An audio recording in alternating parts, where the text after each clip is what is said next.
Okay, so let's start with today's lecture. So before we start, I want to ask if you have any questions from previous class.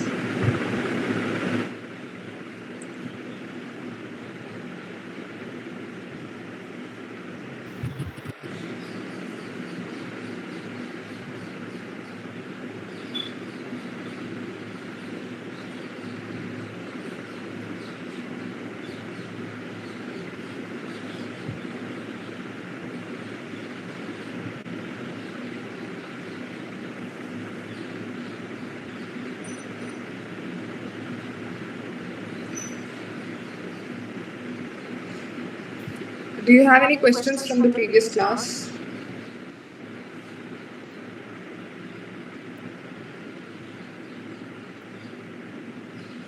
Am I audible?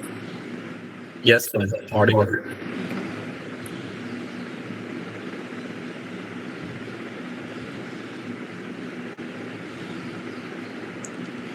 Okay, so till now we have seen about environmental pollution and what causes pollution, what are the different environmental media, and so on. So now we will be talking about environmental quality.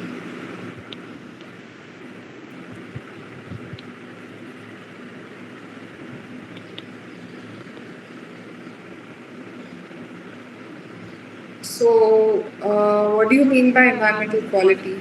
How do you decide environmental quality?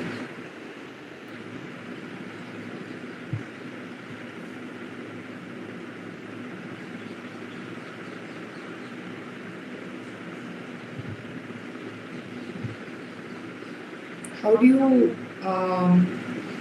find environmental quality? Like if you say this air is good, this water is drinkable, how can you say that?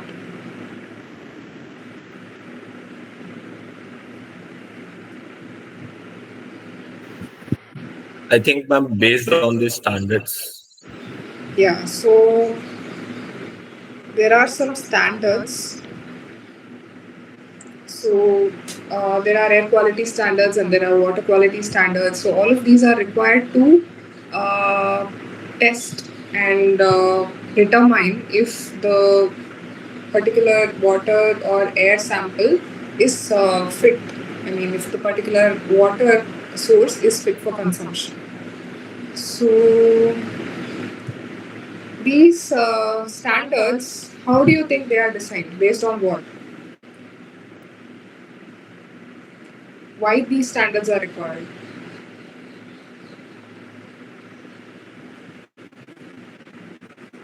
Or rather, why do you think these standards are necessary?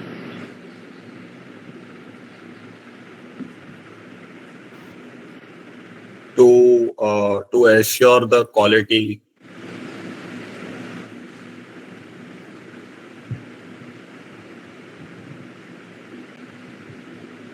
Yeah, quality is fine, but then why do we need environmental quality?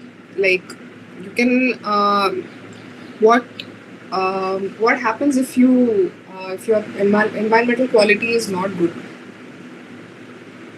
If the particular water is not good, what happens?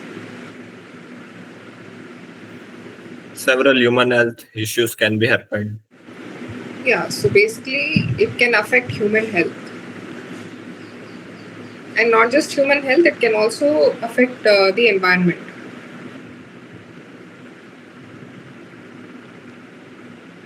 Right. So that's why we need some quality checks to ensure that the human health is not spoiled and also the environment is also not affected in any way. So these standards are nothing but maximum values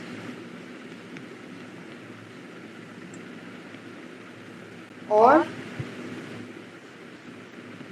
concentrations of each pollutant that is allowed. So when we say like if the standard for some particular pollutant is some value, like maybe let's say 100 milligrams per liter. So this means this is the maximum level at which it will not cause any effect to the environment or human health. So beyond this, if the particular pollutant is having a concentration more than this, then it will affect the environment and human health. So that is why it is important to ensure that the air and water samples are under. I mean, the levels of pollutants in these samples are less than what is prescribed in the standards.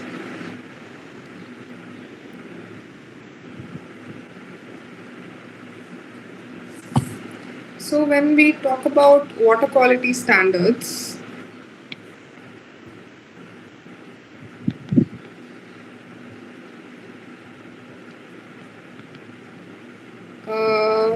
the standards are divided based on, based on the pollutant, type of pollutant. It can be either physical, chemical, or biological. So there are standards for physical pollutants, chemical, and biological pollutants. So we've already seen these three categories in the previous lecture. So I'm not going to go into it.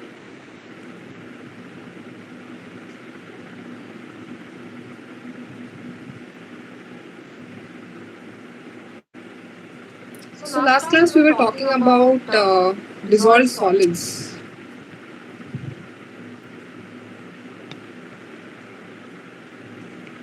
So dissolved solids are mostly salts, right? And salts can have, when they dissolve in water, they dissociate into cations and anions, right? So there is something called ion balance,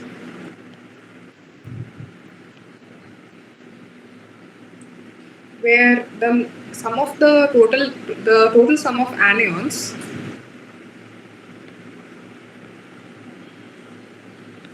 must be equal to the sum of cations.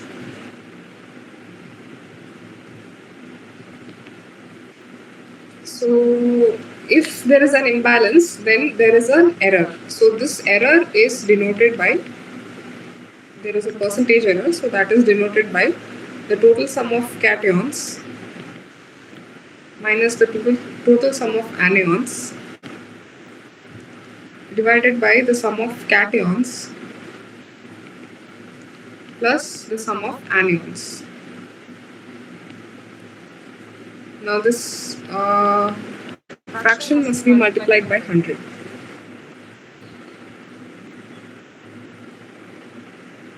So here these ions are expressed in terms of milliequivalent per liter.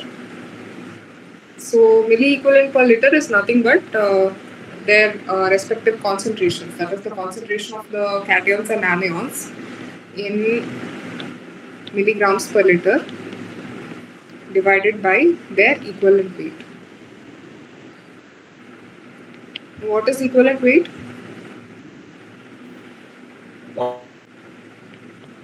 Molecular weight upon valency. Yes.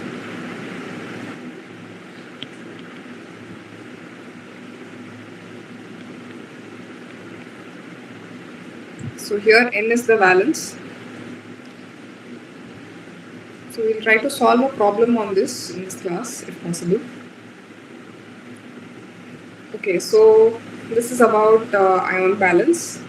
Now coming to total dissolved solids.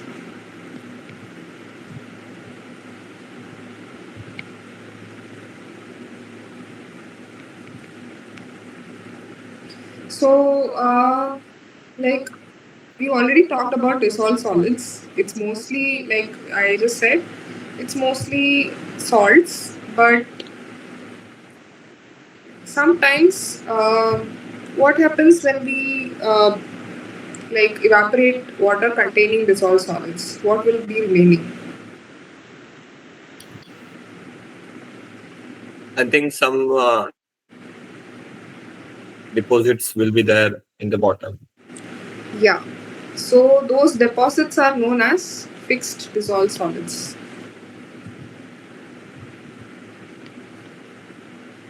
So there are two types of dissolved solids. The first one is the fixed dissolved solids. Second one, if we have any organic contaminants, so Volatile that, dissolved. yeah, so that can get evaporated and that can come out as gas. So those are known as volatile dissolved solids.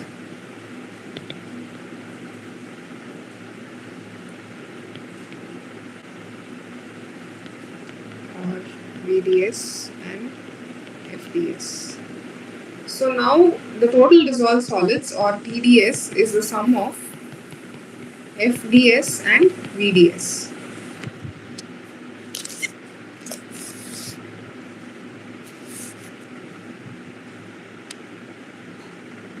Now, like I said before, mostly these total dissolved solids are nothing but salts, and salts are also conductive.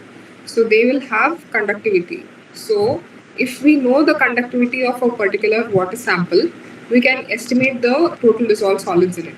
So that is given by the formula TdS equals A into the electrical conductivity, or EC in short.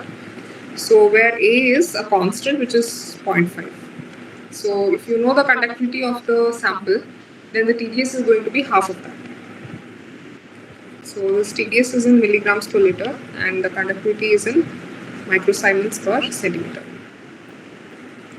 Okay, so now we will be going into the classification of solids.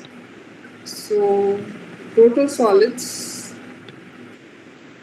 So whatever solids are there in water, dissolved or suspended, volatile, fixed, we will be classifying that. So all of these will come under the broad term total solids. Now under total solids, there can be two major classifications. One is total volatile solids.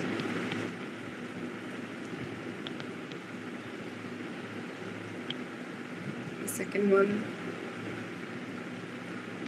total fixed solids. The third one is settleable solids. So about the first two we have discussed, but do you have any idea about the third one? Settleable solids.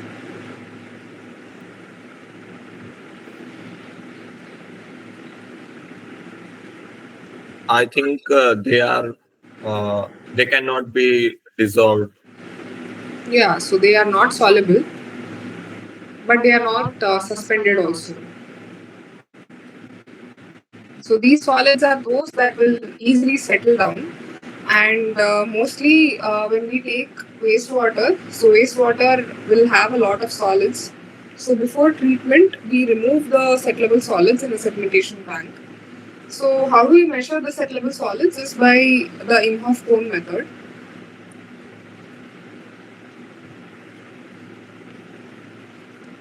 So there is an apparatus called an Imhoff cone, which is like a cone-shaped apparatus.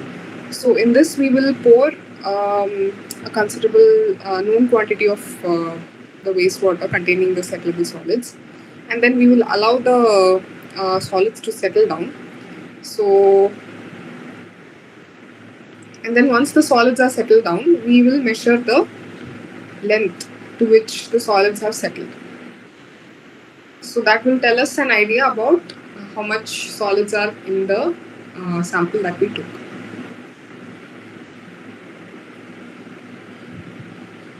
Okay, coming back. So the total volatile solids are of two types. First one is the volatile dissolved solids.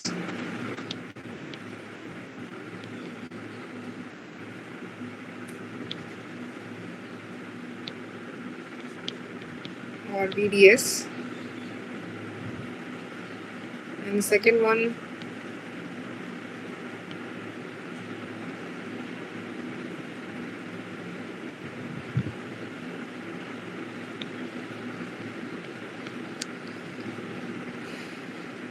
so we just saw what is total volatile solids. Can you differentiate between volatile dissolved and volatile suspended solids?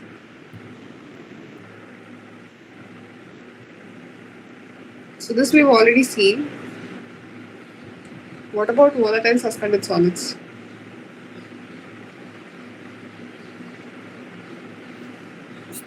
Especially the volatile organic matter, which are suspendable in nature.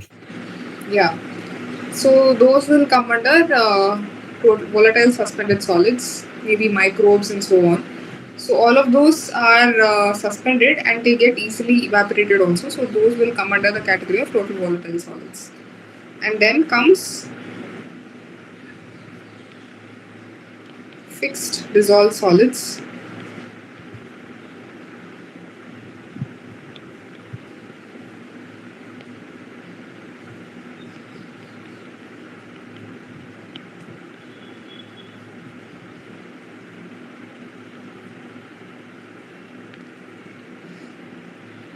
So mainly salts which are dissoluble and they will come under the category of fixed dissolved solids, and those that remain suspended that will come under the category of fixed suspended solids. But the major difference between fixed solids and volatile solids is that beyond 100 degrees, the volatile solids will completely evaporate. So maybe at 105 degrees, to keep the sample for maybe close to 5 hours, all the water will evaporate, and whatever remains, that will come under the total fixed solids.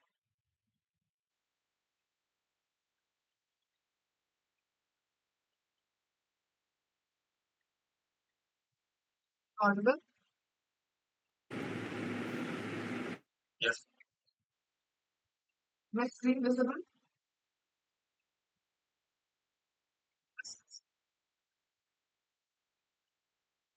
So now we'll look at how these things can be determined. So when you are given a water sample, if you want to determine the total volatile solids and the total fixed solids, then what we have to do? So settleable solids, like I already said, we can use an Imhoff cone. But if you want to find how much volatile solids are there, then you have to allow the sample to evaporate at 105 degrees, and then you observe the change in weight. So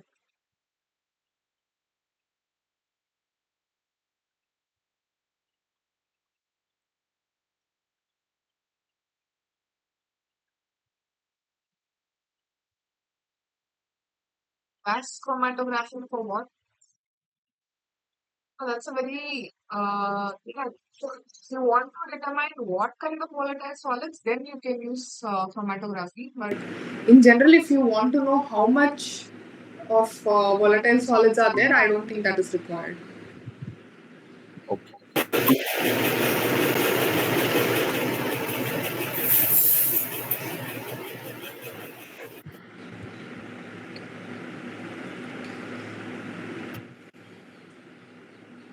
So generally, if you want to separate suspended.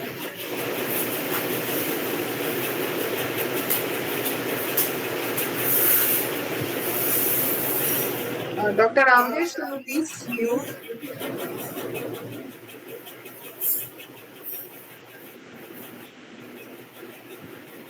So generally, if you want to separate between dissolved solids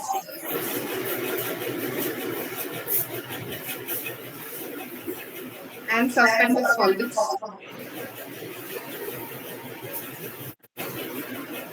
how will you do it?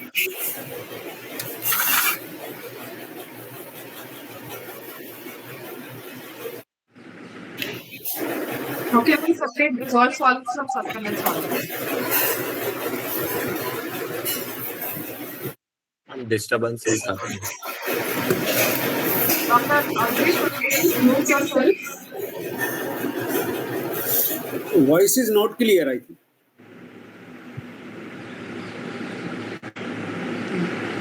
So now, Dr. Ramesh, please mute yourself. We are not able to.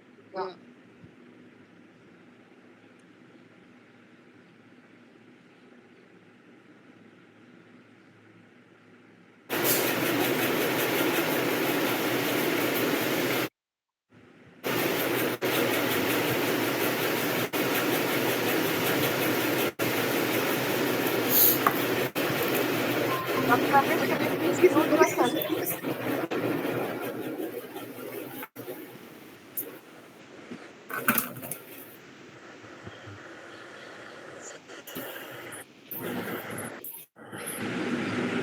Thank you. All right. Coming back, how do we separate dissolved solids from suspended solids?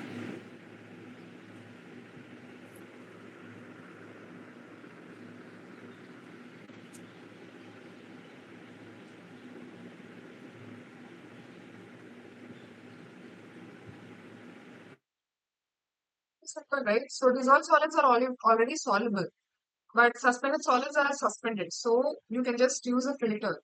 Maybe take a 0.2 micron or 0.5 micron filter, and then the sample can be run through the filter. And whatever suspended solids are there, it will come on the filter. And whatever dissolved solids are there, those will come in the filtrate. So if you have a filter, say, and whatever suspended solids are there, they will be retained on the filter itself. And whatever water passes through will have the dissolved solids or the DS. So these are suspended solids vessels. So in this way, you can easily separate dissolved from suspended.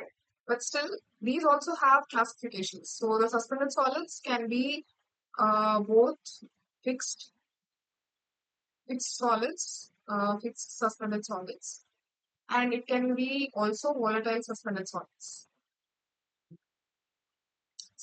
Similarly, the dissolved solids that we have, that can be a combination of fixed dissolved solids and volatile dissolved solids. Now we have separated suspended from dissolved, but then we also need to determine in each case how much is the fixed solids and how much is the volatile solids. Am I audible?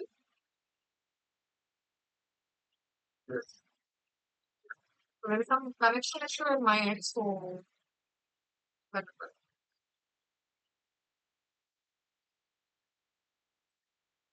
so if you have suspended solid sample containing a combination of fixed solids and volatile solids, how do we separate the two? So now you have the filter paper with both. And what do? You keep the filter paper in the oven at 105 degrees Celsius for maybe 1 or 2 hours. And after that, you check the weight. So you check the weight of the uh, uh,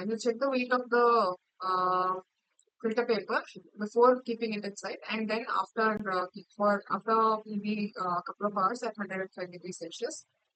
So then that will tell you how much water was there. So then if you want to determine how much volatile solids were there, then you can go up to maybe 500 degrees or so. And once you reach that temperature, all the volatile solids will go, and again you have to check the weight.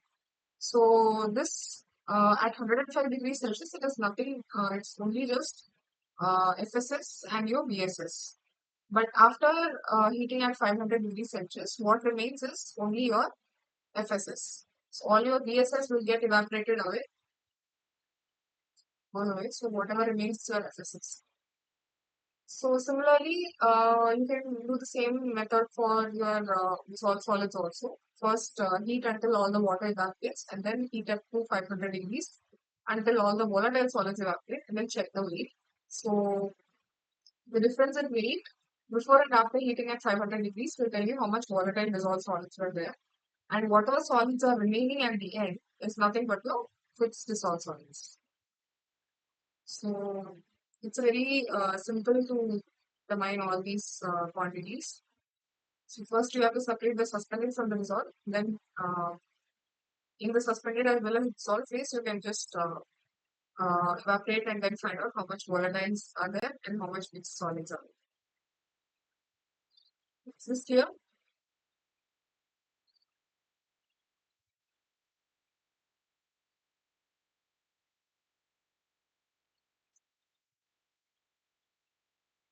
Was it clear?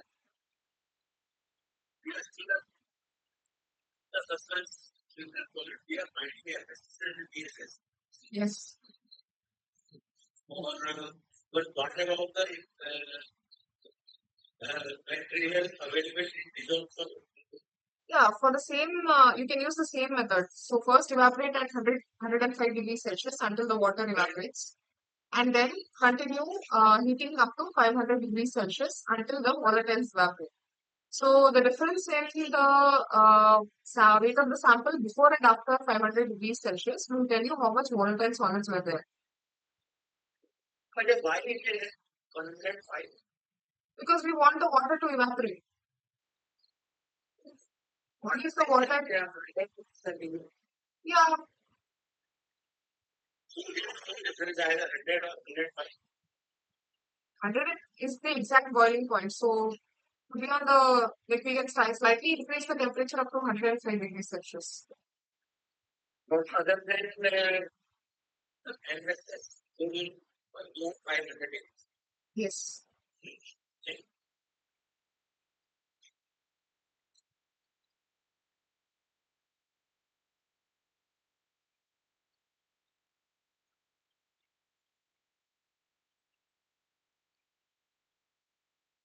Yeah. But yes, DS is dissolved solids. it's not so it's solids million. You mean in dissolved solids? Yeah, we in dissolved solids also we have the fixed dissolved solids and volatile dissolved solids. Yeah. The only difference is here we will be for the suspended solids we will be um, taking the filter paper and then evaporating the water in. But Right. for the dissolved solids we can take the water which has passed through the filter paper and then do the same procedure.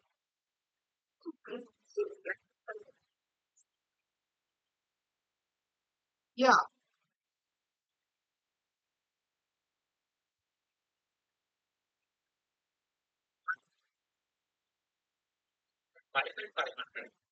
Yeah.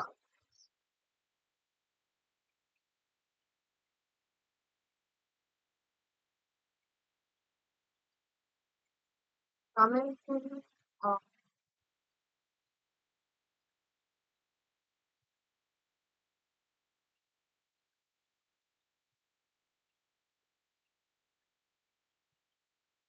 what is environmental analysis? You know what we saw at work. I mean, we saw what is environmental quality. But what is environmental analysis and why is it done?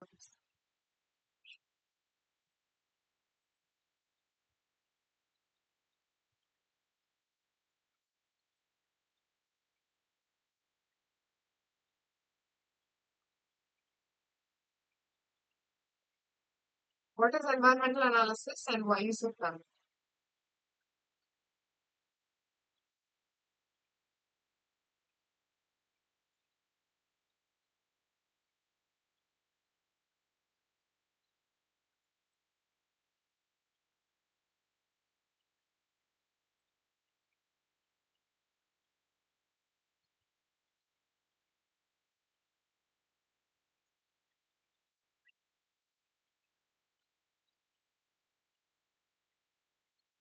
सारा ये analysis करना होता है जब limited quantity में there is limitations ये में मान लीजिए नाइट्रोजन है CO2 है CO है तो ये के benefit it can harm to the plants, it can harm to the animals. So there is need of energy to regard the realization here through water. Yeah, so what you're saying is about environmental standards and environmental quality. Yes. But my question is, what is environmental analysis? What happens in this analysis phase?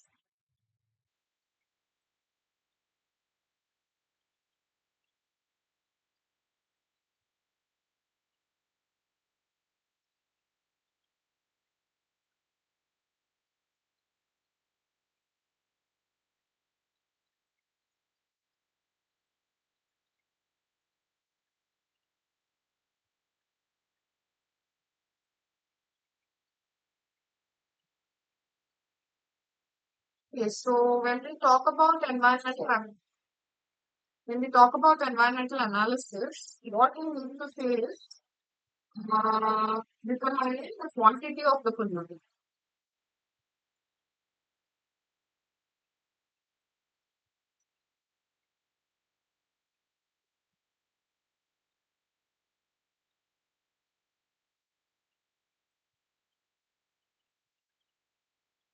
So imagine I am telling that this water is contaminated with mercury. So unless I tell you how much mercury is there, Dr. Ramesh, can you please mute yourself?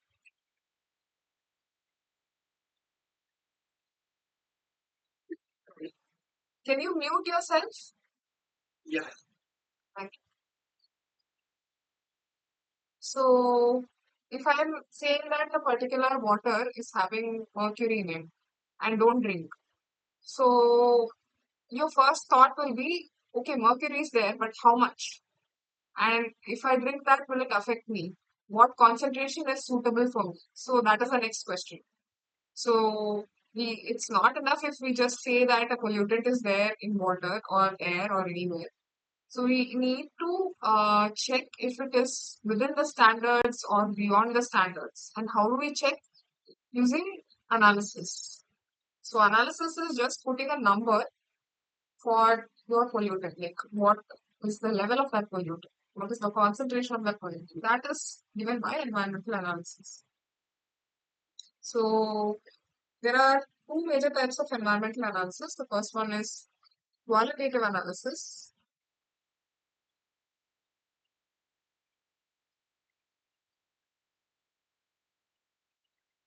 Can you tell me what is a qualitative analysis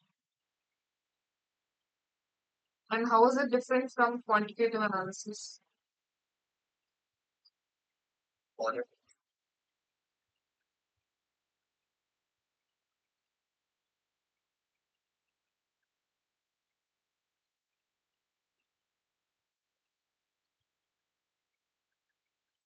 Yeah, qualitative is actually about identifying if a particular pollutant is present or not. So if you are given a water sample, like I said, like if I say that there is mercury in it, so that is qualitative.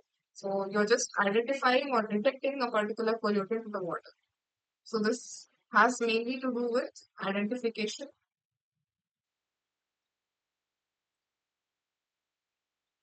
and detection of pollutants.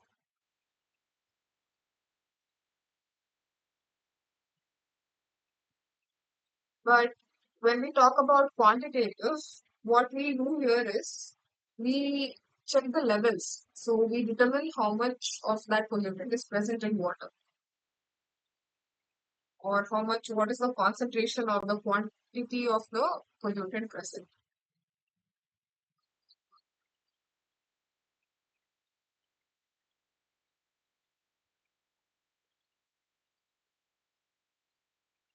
So under quantitative analysis, there are three techniques. First one is volumetric.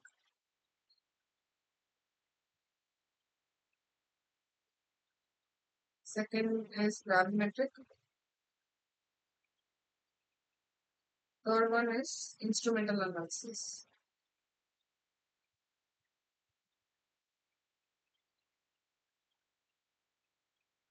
when we say pollutant concentration, we can use titration to determine how much of that pollutant is there. So then it becomes volumetric analysis. Or we can also check how much weight of that pollutant is there. So then it comes under gravimetry. But if you are using any specific equipments to measure the quantity of the pollutant, like maybe UV spectrophotometer, and so on, then it becomes instrumental analysis. So all these three are techniques to determine how much of the pollutant is there. Like it gives a numerical value to our pollutant. So coming to instrumental analysis, there are different types.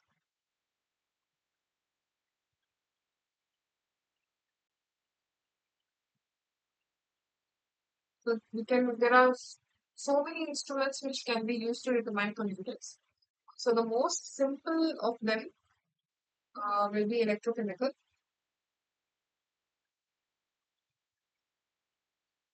So all we need is an electrode to determine parameters like pH.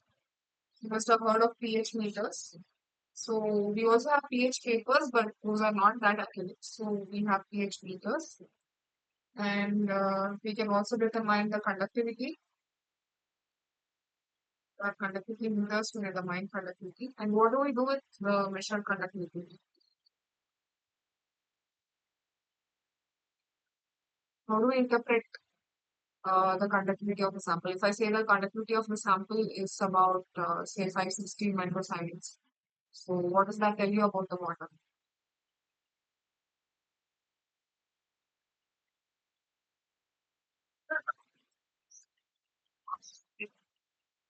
Yeah, but my question is it drinkable or not?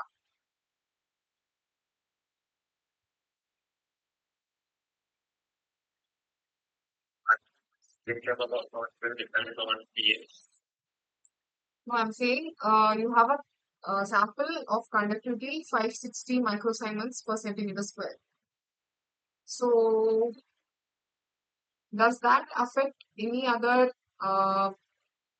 parameter or any other environmental quality standard? Is my question.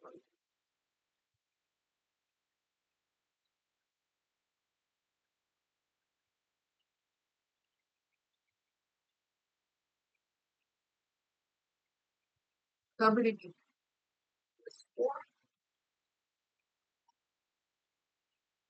Okay, so a while back we saw this formula. Not a while back, it was some few minutes ago. So can you explain this formula?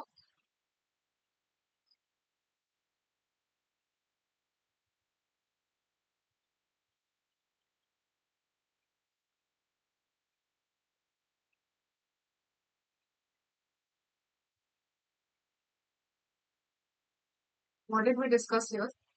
You see, there are like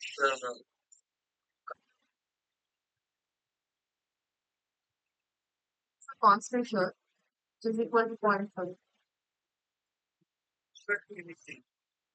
Yeah, so if you know how much is the electrical conductivity, you can determine, yeah, exactly. So you can determine how much dissolved solids are there. Like I said, dissolved solids are mostly salts.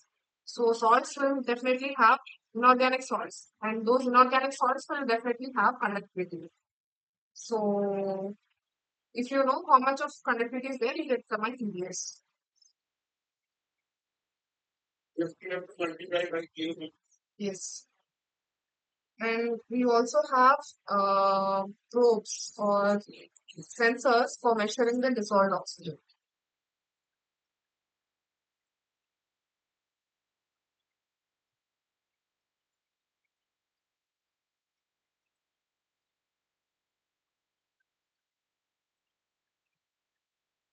Dissolved oxygen. that is Then coming to chromatographic techniques.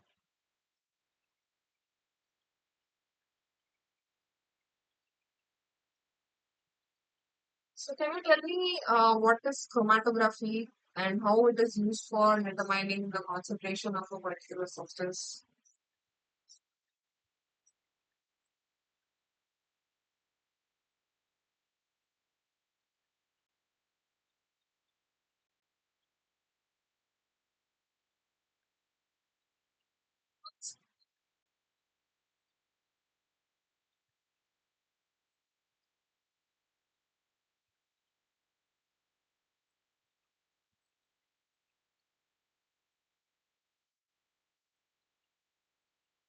Price and then what? Vaporization happens in gas. But what is, in general, what is chromatography?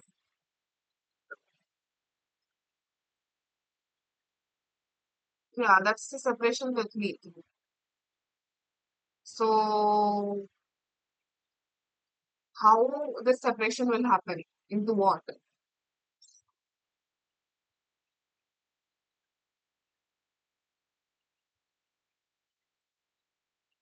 How do we separate it?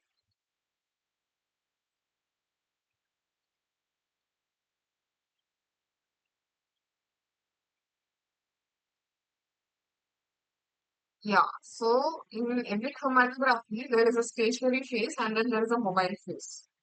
So, based on the affinity of the pollutant,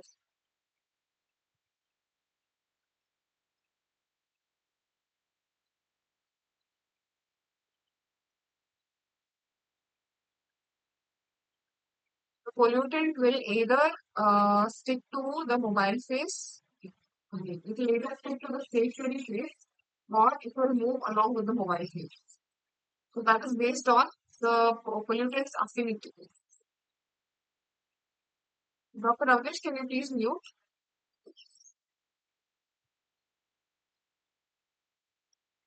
Based on the affinity of the pollutant, like if it is more likely to dissolve into the mobile phase, then it will flow into the mobile phase. I'm talking about liquid chromatography here.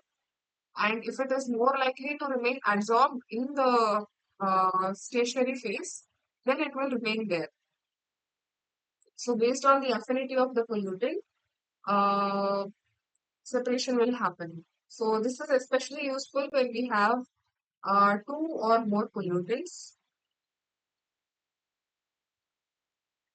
We'll talk about chromatography in detail a little later, but for now, you just understand that this is a separation technique where the separation happens based on the affinity of the pollutant towards the mobile phase or the stationary phase.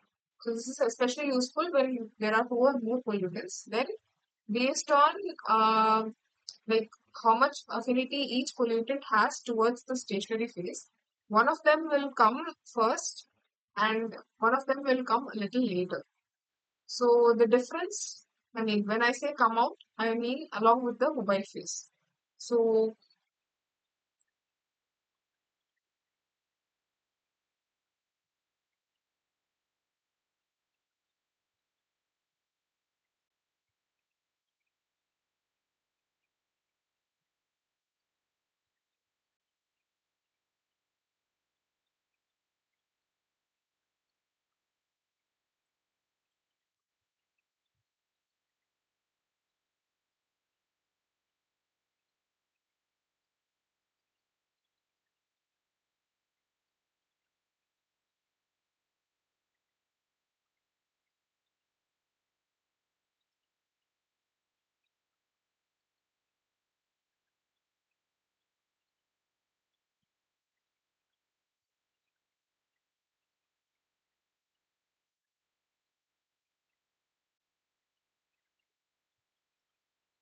so if one pollutant is having more affinity to the stationary phase, it is going to remain there for a little longer time than a pollutant which has a lesser affinity. So that way you can, there is a time difference between when each pollutant will be coming out of the column. So that will tell you, that can differentiate between the two pollutants. So each compound will have its own retention time. Retention time is nothing but the time at which the compound will come out of the column. So based on that, we can easily identify the pollutant. So I know that this concept is may not be very clear now, but as we go further into the lectures in the coming weeks, we will see a little in detail.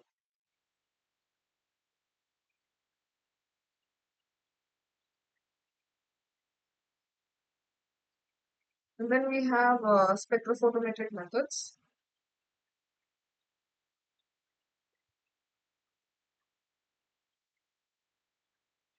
So in spectrophotometry, like from the word photo, photo means light. So spectrophotometric technique has got to do with light. So how the pollutant interacts with the light uh, will tell you how much of that pollutant is there in the water.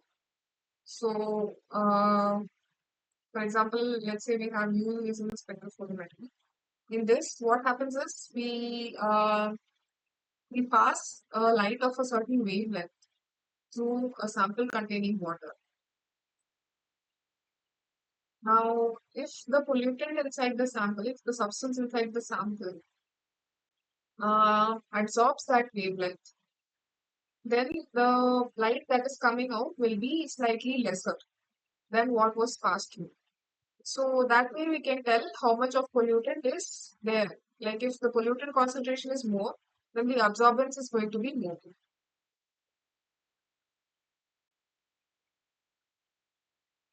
The pollutant concentration is high, then absorbance will be high. If the concentration is less, then the absorbance is less. Now, this pollutant may not absorb all kinds of wavelengths, but only specific wavelengths. Like from the entire spectrum, there are only one or two wavelengths that the pollutant will absorb. So we need to first scan the entire wavelength and then see at which wavelength there is maximum absorbance. And then we choose that wavelength, and then we can determine how much of concentration of the pollutant is there. So if you increase the concentration, then the absorbance will be more. That is, the amount of light coming out of the sample will be less. So more and more light will be absorbed by the sample. So if your concentration of the pollutant is going to be high, then the absorbance of a particular wavelength of light is going to be high.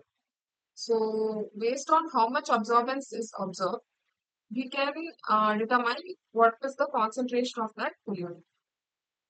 Is this clear?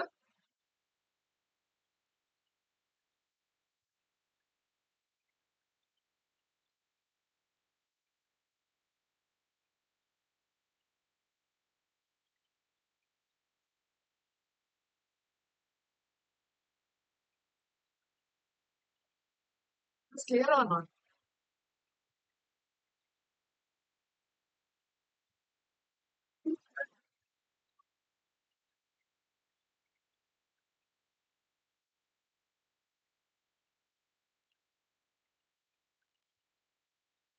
So we will see a little in detail about chromatography now.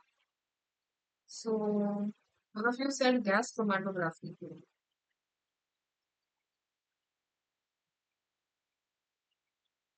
So can you tell me what is the difference between gas chromatography and liquid chromatography?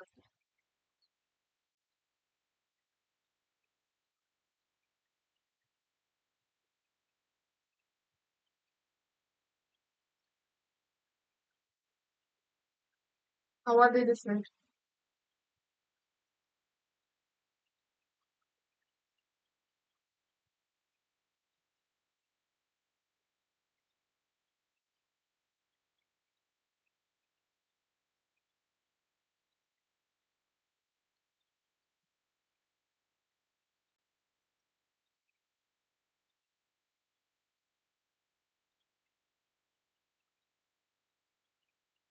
How are gas chromatography and liquid chromatography different?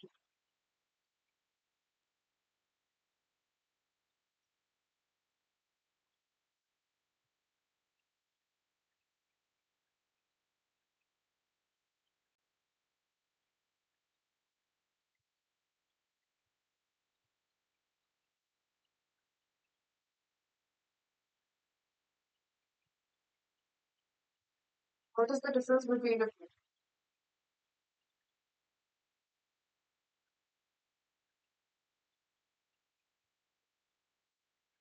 Okay, first tell me what are the two components of chromatography?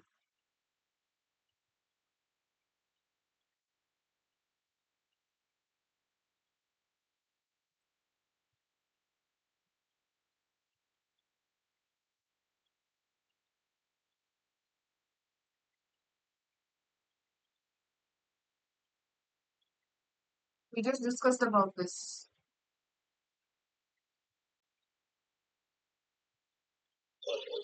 So that is where the mobile really. Exactly.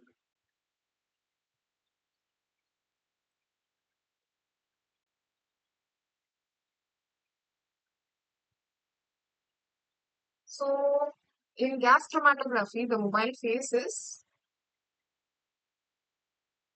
yeah. What is the mobile phase here?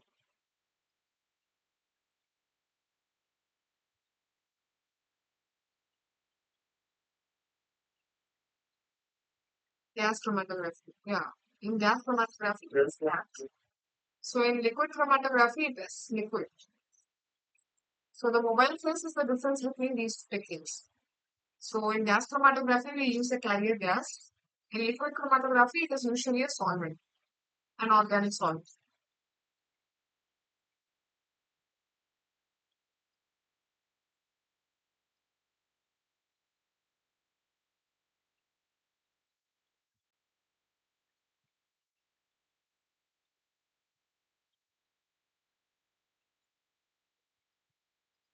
Dr. Rajesh, can you please mute?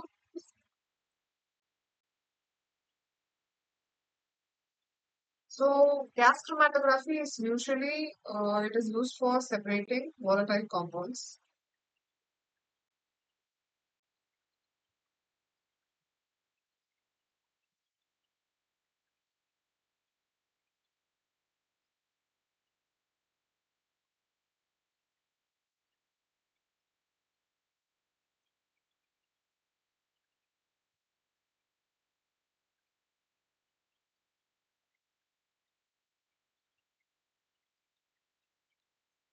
So there are some components of gas chromatography. Like in both chromatography, the common thing is we have columns in both. So in liquid as well as in gas, we have something called a stationary phase, which is the column.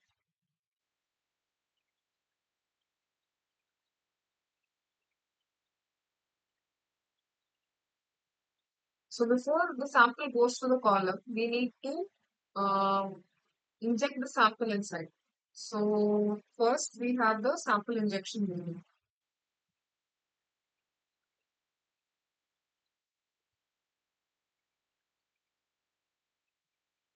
So this is where we make the sample enter the instrument. So this introduced into a stream of inert gas.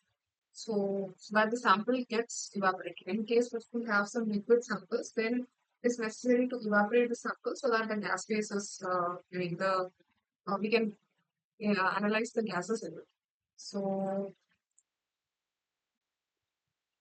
for this, the sample is introduced in a stream of inert gas. So the inert gas can be helium or sometimes even nitrogen. So after the sample is injected, then it will pass through a column. So column is nothing but the stationary phase here. And like I said previously, based on the affinity of the pollutant towards the column or the mobile phase, there is a separation. So if you have multiple components, then the how much of each component has affinity towards the column, based on that, separation will happen. If a compound is having a high affinity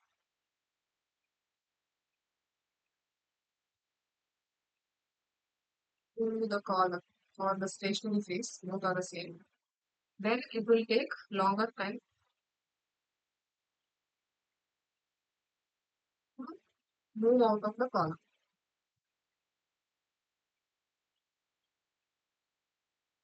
So I'm sure in your school you would have done this experiment where you would have separated two ink shades from a paper. So then what you observe is that if you have a mixture of ink and you put a drop of ink on this paper and then you pass some solvent like water or slow, the ink which is made of two components or two different colors will separate into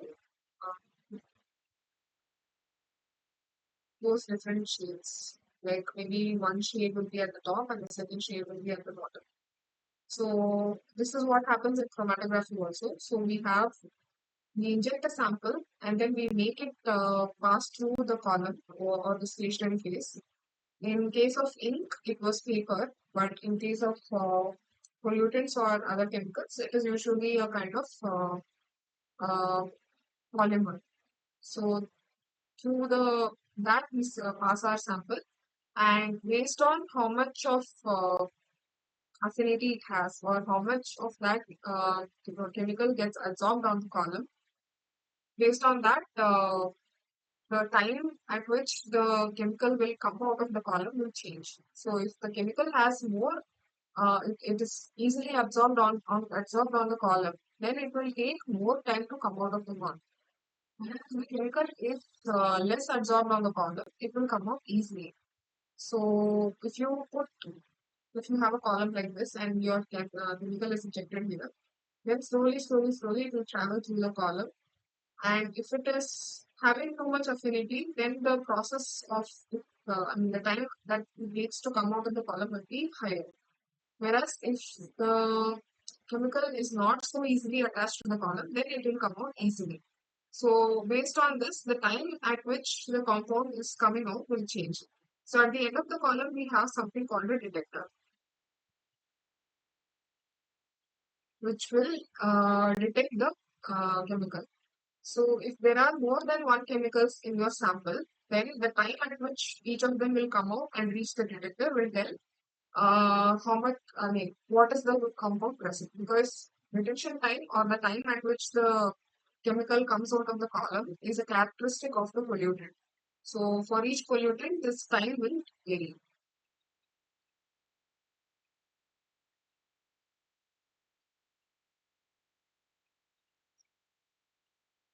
Based on the interaction of the pollutant, the time at which the pollutant will exit the column will vary, and that will tell us what compound is present and how much is present. How much is present is determined by the detector, and what component is determined by the emission time or the exit time or the time that the chemical takes to come out of the column and reach the detector.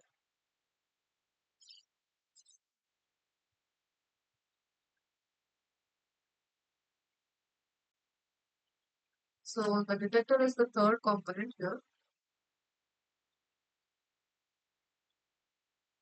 So that will tell us that is used for detecting or determining the concentration of the chemical that is exiting the column. And based on the retention time, we can say what chemical is coming in. So the retention time will vary on several factors like maybe the type of the column, the type of the mobile phase, maybe even the type of the uh, sample medium. So all these factors are there.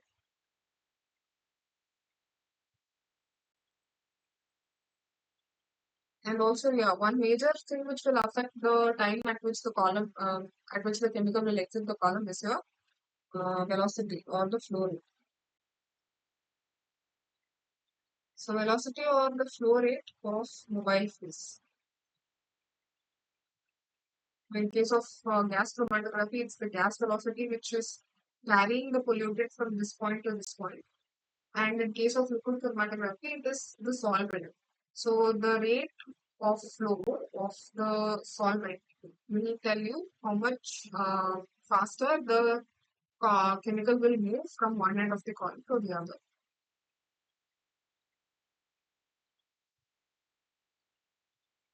And sometimes there are other factors also like temperature,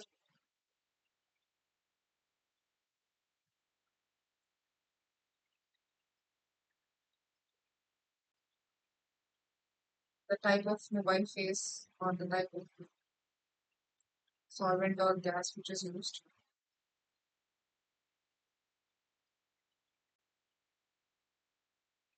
and also the type of stationary phase.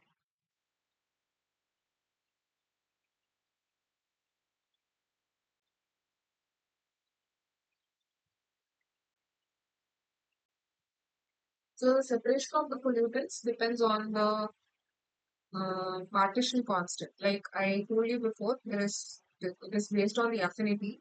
So affinity is nothing but partition constant.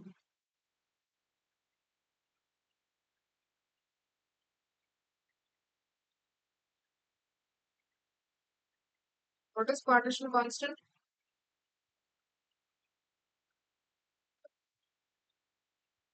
Or partition coefficient?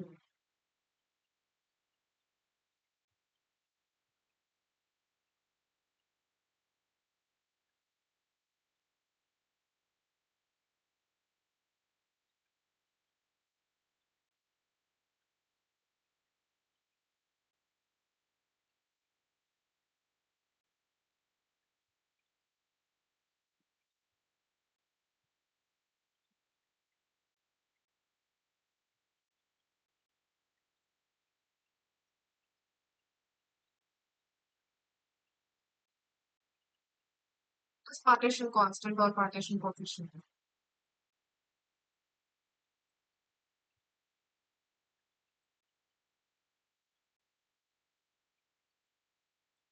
Do you remember this octanol water partition coefficient KOW? How did we define this?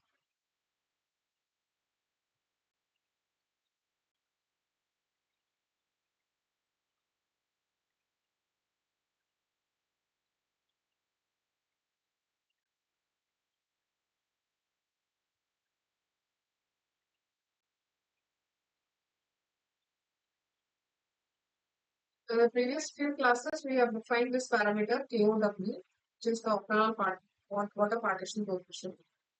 Can you tell me the definition of this term?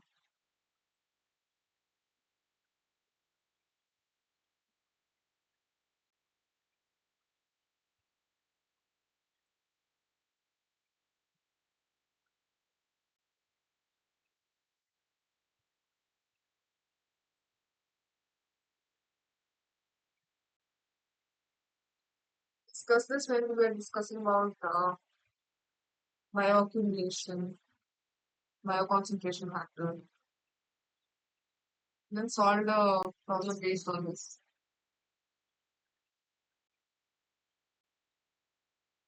So the octanol water partition coefficient is the concentration of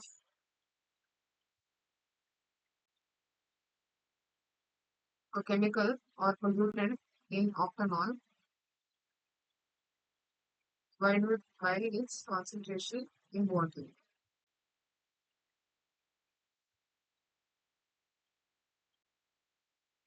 So this will tell us if the pollutant is hydrophobic or hydrophilic. So if the KOW value is less than 1, then it means that it is hydrophilic.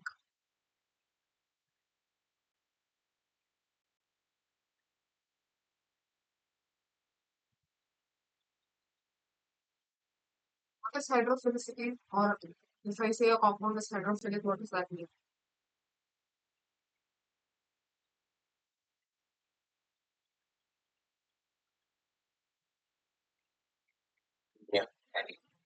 Yeah, so can you tell me in this context, how can we say that if KOW is less than 1, it is hydrophilic?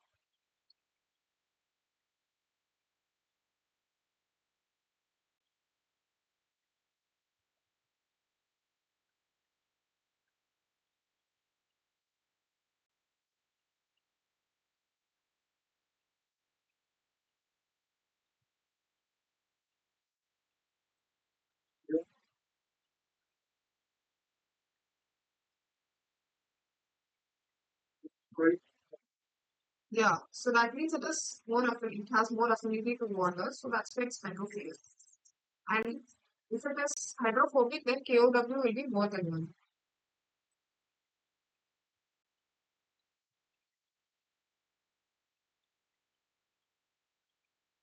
So what we are essentially doing here is we are partitioning the chemical in two phases. One is the octanol phase, the other one is the water phase. So that is why we call this as a partition constant.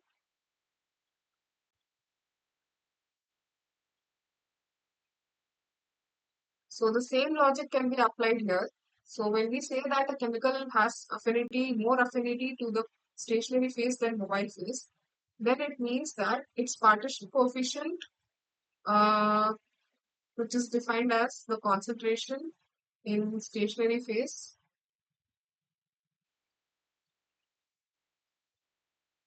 divided by the concentration in Y phase. So for a pollutant traveling through the column, the partition can be coefficient can be defined in this way. So if the the K is more than 1, then it means that it is it has more affinity to the stationary phase. That is, more concentration of the pollutant is going to be present in the stationary phase than in the mobile phase. Is this concept clear?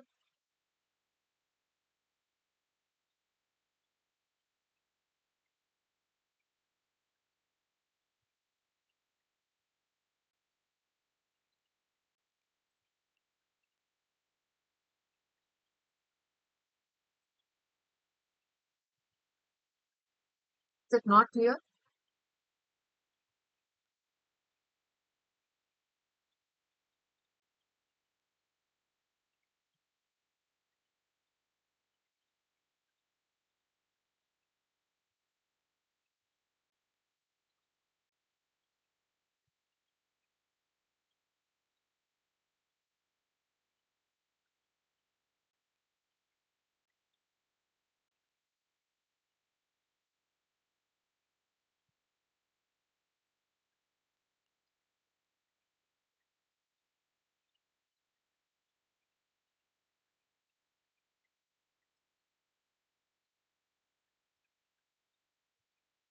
So when we talk about this last component, this is the detector, and there are different types of detectors available. There can be UV detectors or RID detectors or even mass spectroscopy detectors.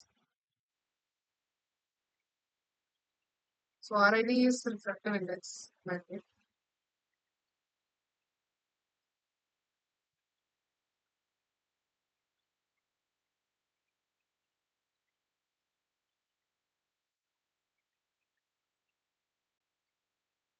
Mass spectroscopy or MS detectors. So what are MS detectors? They are nothing but when we have a high energy beam of electrons. So in the detector,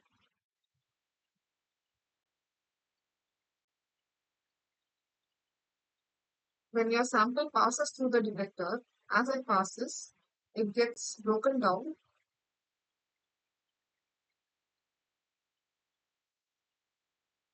by high energy beam of electrons.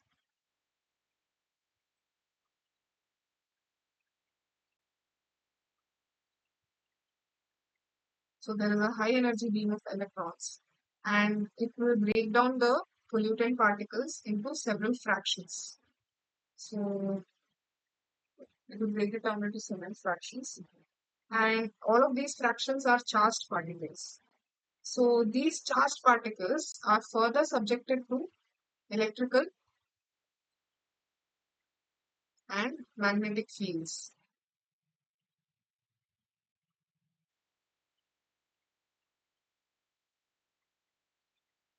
There is electrical and magnetic fields on the sides.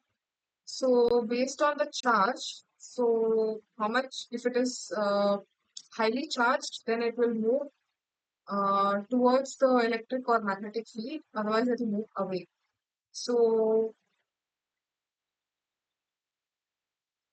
that deflection or the deviation from its path, for example, if the charged particle is here and if there is electric field here, so if it is moving from here to here, then there is a deflection, right? So that deflection is detected, and based on that, we can say um, what is the what is the nature of what is the particle. So this is actually determined by this ratio of mass to charge of a particle. So if the mass to charge ratio or M by Z ratio is high, based on the M by Z ratio, there will be a deflection. If the mass to charge ratio is high, then the deflection will be in a particular for a particular time for a particular distance. And if it is low, then it is going to be for a particular distance. So based on the mass to charge ratio, the deflection will change, and that deflection is detected by the detector, and that will tell us what is the nature of that particle. So each if a particular charged particle has a specific mass to charge ratio, then it will have a certain kind of deflection. So this is fixed. So based on the deflection observed, if the instrument can tell us what is the mass to charge ratio of that particle. So mass to charge ratio of a particle of a compound is its characteristic. So each component will have its own mass to charge ratio. So based on the deflection that is detected, the instrument can tell us what is the mass to charge ratio. So for each component, there is a specific mass to charge ratio. So from that, we can tell what component is this.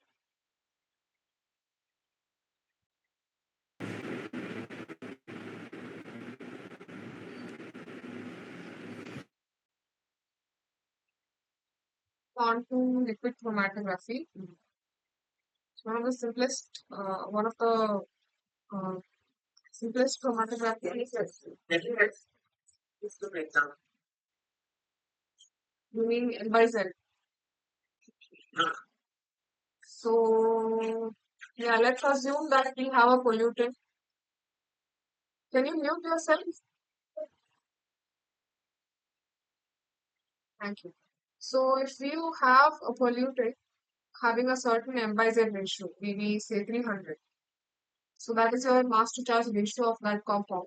And we want to know if it is present or not. So it is passing through the detector and it gets separated into individual particles. And then it gets deflected to a certain distance. And based on the distance that it travels, the detector will tell us what is the mass to charge ratio of that compound. So imagine you have mass to charge ratio of that compound is 300, then it will tell us that number. So then from this number, you can easily find out what compound it is.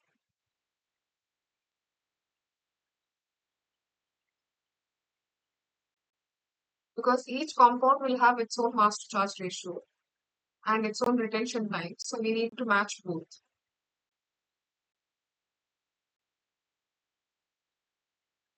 Even compounds that have the same retention time can have different mass to charge ratios. So that is why it becomes very useful and it is very accurate technique for determining the concentration and for determining if the particular uh, chemical is present in a sample or not. Even if there are multiple chemicals, we can easily identify using mass spectroscopy what chemicals are present exactly, because it is a very sophisticated technique and it is also highly accurate.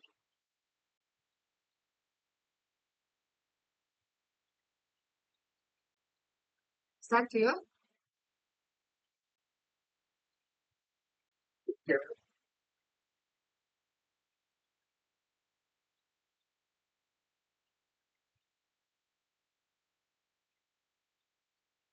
So coming to liquid chromatography, one of the instruments that we use in liquid chromatography is HPLC or high performance.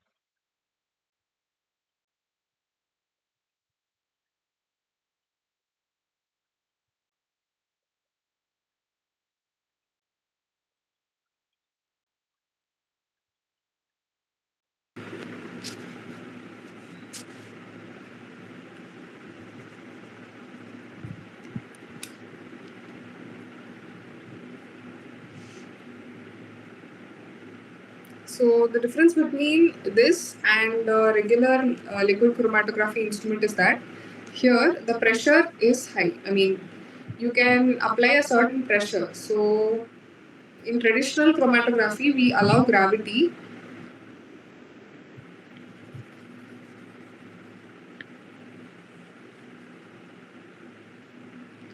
So in traditional chromatography, we allow gravity to and also the mobile phase flow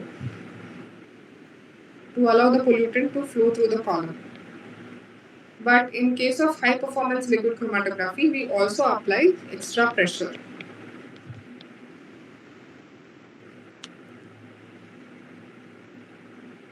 So one one result of applying high pressure is that the process becomes a little more quicker. So if you have a retention time of 10 minutes in liquid chromatography, that becomes maybe 2 minutes or 3 minutes in high performance liquid chromatography.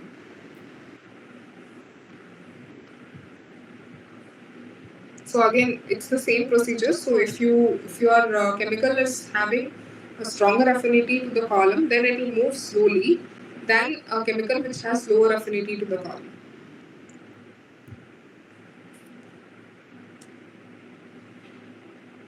So once the detector at the end will detect the it will detect the analyte, it will make a chromatogram. So a chromatogram is nothing but a graph between intensity versus time. So at time zero, maybe there is no signal, that is, your pollutant is not detected. So it will be a flat line. And slowly, as the detector starts collecting the chemical, slowly, as the chemical comes out, your intensity will rise. Okay? And then it will rise and rise, and then it will reach the peak. Once the peak is reached, it will come down.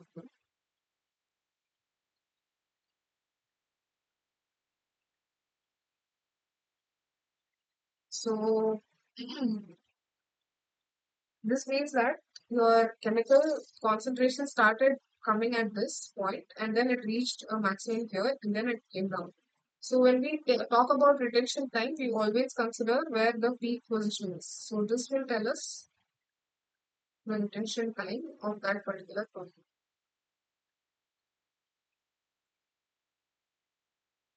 So if your chemical is having more affinity to the column, then what happens is in the beginning there is no signal, and even after some time there is.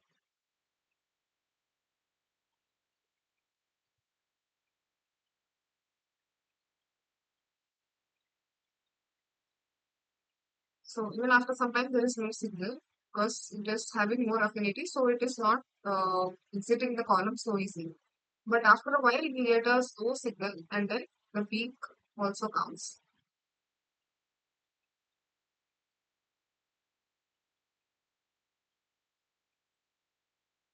But the difference between the first chromatogram and the second chromatogram is the retention time is more. So for example, the retention time here is RT1. So the retention time here is RT2. So the RT1, as you can see, is slightly more because we take more time for the peak to come.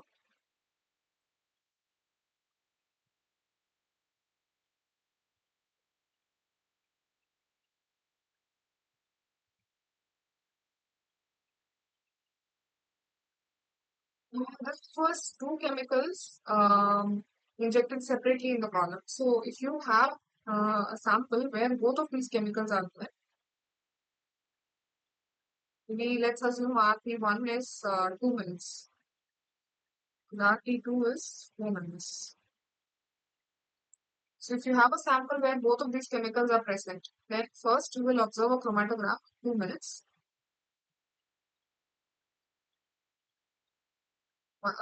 First you will observe a peak at 2 minutes and then a second peak at 4 minutes, right?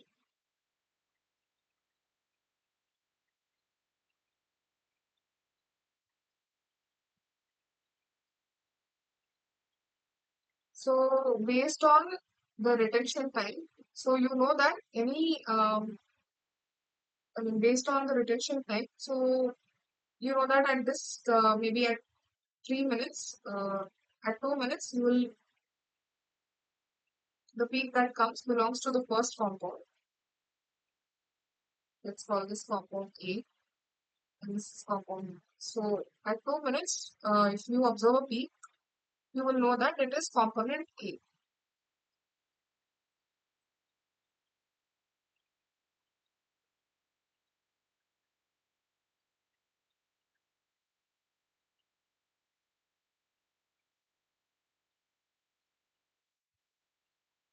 And if you observe a peak at detention time 4 minutes, you will know that it is compound. So that is how, based on retention time, we can differentiate two compounds. So for in order to differentiate between these two compounds, you should uh, have a calibration curve and then do repeated tests in order to finalize the retention time. So once you know the retention time for A is 2 minutes and it's not changing, then you can fix that 2 minutes as the retention time for A. Similarly, if you know the retention, if you have to repeatedly inject uh, component B and then finalize the retention time for component B. And once you know both, then you can confidently say that the peak coming at 2 minutes belongs to A and the peak coming at 4 minutes belongs to B. Is that clear?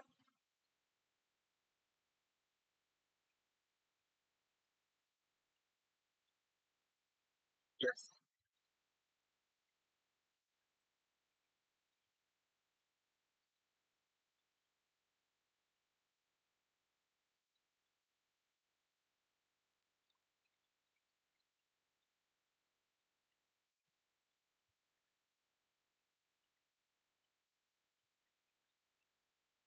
Come back to qualitative analysis. So one technique which can discuss is FTIR or Fourier transform infrared.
So what happens in this technique is, as I said before, is infrared. So infrared radiation is passed through a sample.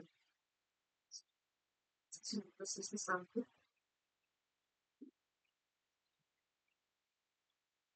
Pass IR radiation or infrared radiation through it. So some of the IR radiation will be absorbed on the sample and the remaining will come out. So this will create a pattern. So unlike UV spectroscopy, we are not confining to just one or two wavelengths. We are giving a spectrum of wavelengths. Maybe, not sure, like we are uh, we are directing the entire IR wavelength to the sample. So some of that wavelength will be absorbed and some of that will be given out. So based on that, it will give a pattern. So maybe sometimes in some wavelengths there is high intensity. It means that that is not absorbed, and in some wavelengths you will see a dip. This wavelength success, and on the y-axis is intensity. So how intensely emitted light is. So the dip means that this particular wavelength was absorbed by the sample, and the peak means that it was not absorbed. So based on this, some unique patterns are created. So it looks something like this. So this pattern or this particular set of tips and peaks is a characteristic for a given compound. And that will also tell us specific details like what kind of bonds are present. Like if you have a carbon oxygen bond or if you have a carbon carbon bond. So those can be easily identified using the dips and peaks. So this at a particular wavelength, we will if you see a peak, it means that there is carbon-carbon bond, and if there is a particular peak at a particular if there is a peak at a particular wavelength, let's say here EV, then it means that it has a carbon-oxygen bond and so on. So this pattern will be a characteristic of a given compound. So how is this useful? This is useful for identifying unknown compounds. So if you have unknown, you don't know what kind of bonds are present, you don't know what kind of elements are present, you don't know what kind of compound it is, then you can do an FTIR. So the FTIR pattern will tell what compound it is and what kind of bonds are present. So it is mainly useful for analyzing organic compounds.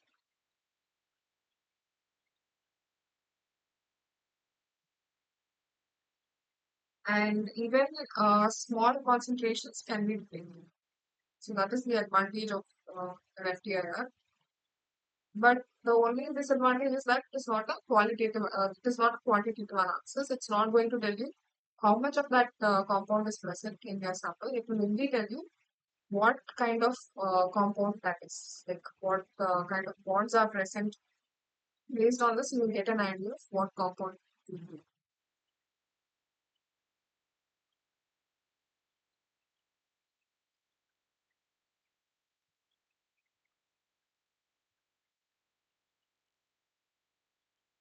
So, since we have time, we will do some questions.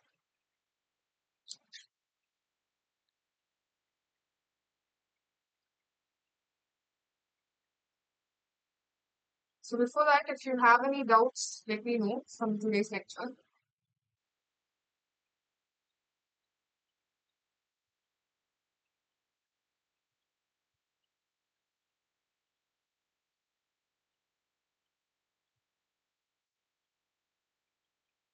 Do you have any doubts from today's lecture?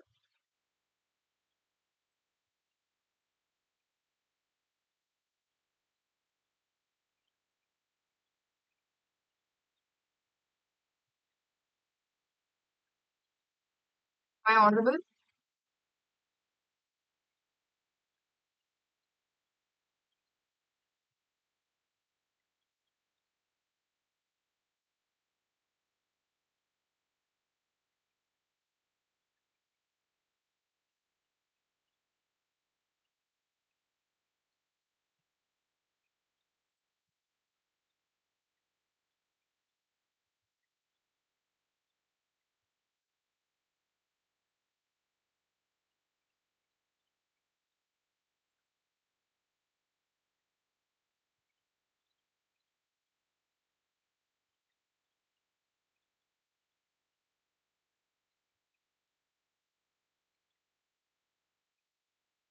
Am I audible?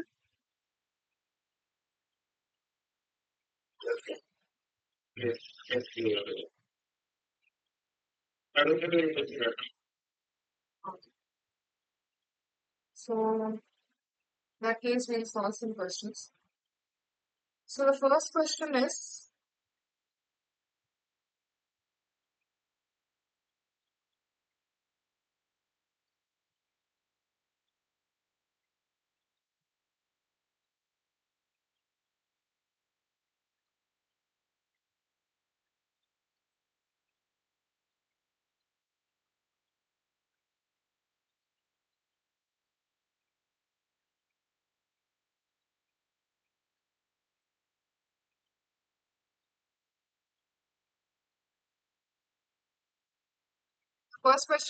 which of the following metals are not featured in the National Ambient Air Quality Standards as pollutants?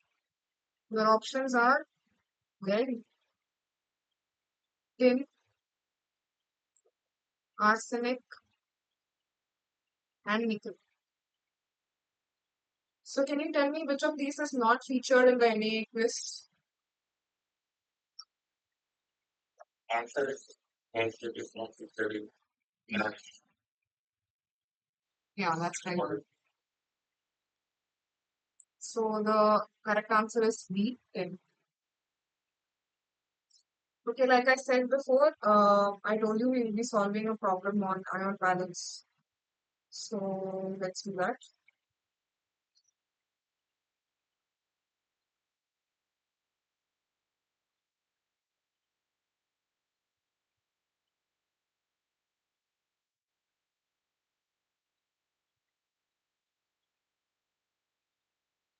Constituents of a sample of water.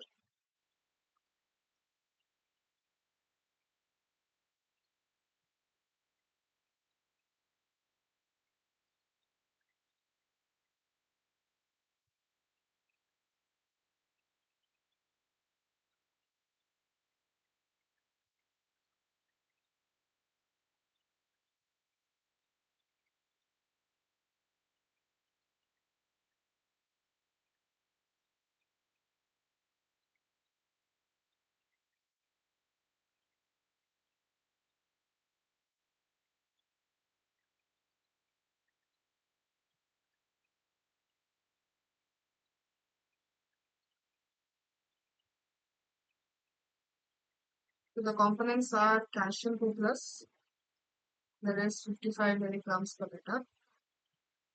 Magnesium 2 plus, 10 milligrams per liter.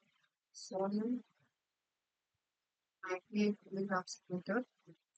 So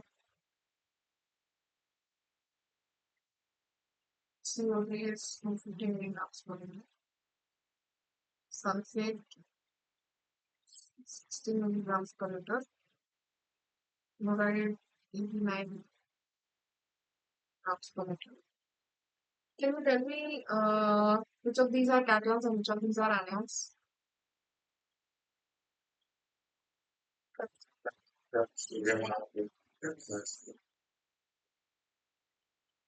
Bicarbonate sulfates and chlorides are anions.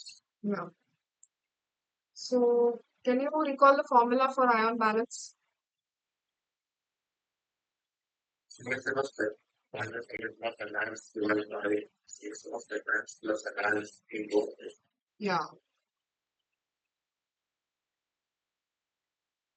So when we said summation of anions and cations, what did we mean? Can we just add all these concentrations as they are?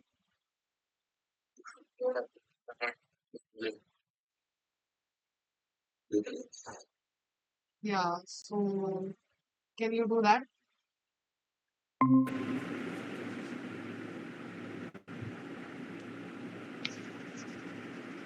So we make a table first. Cations and anions.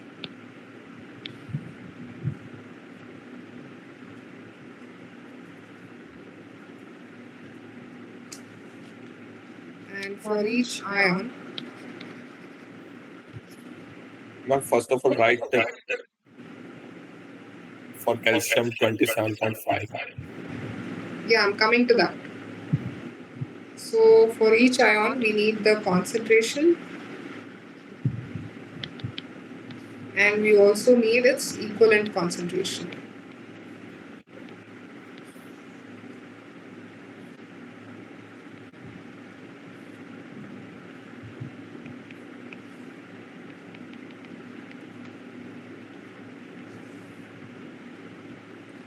So the first is calcium.